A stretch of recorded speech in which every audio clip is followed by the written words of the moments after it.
Yeah, so when this first started happening, were you concerned that it might be psychosis of some kind? Oh, for sure.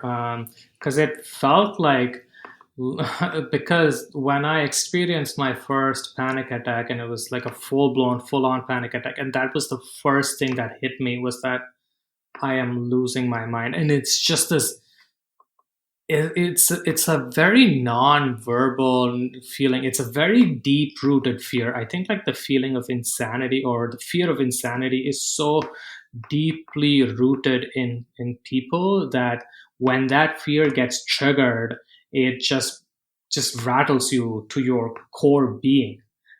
It's actually like a fear of death, I guess. Like, I've never experienced like a deep sense of fear of death where I felt like my death was impending. But I experienced this fear of this insanity where I thought this is it. Like, I'm going to go insane and I'm never coming back.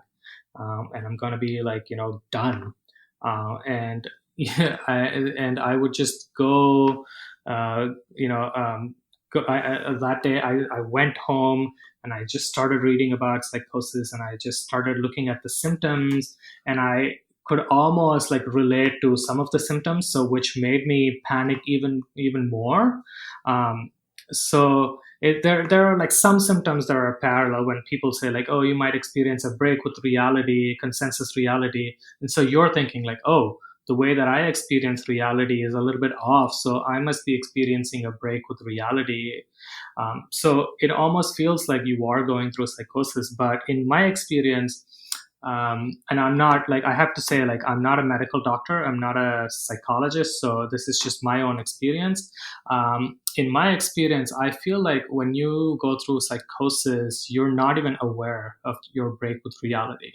Whereas when you go through depersonalization or derealization, reality feels off and you're concerned about it, but you also notice that there's something off with reality. And also, you're not experiencing any sort of like hallucinations, like auditory or visual hallucinations. So when I came to notice that, okay, I'm not experiencing any hallucinations, so this is not like psychosis. I'm not slowly losing my mind, but I am. But there is something off about reality in the way that I experience reality, which was very concerning to me, and which actually took the longest time for me to, you know, come back to normalcy.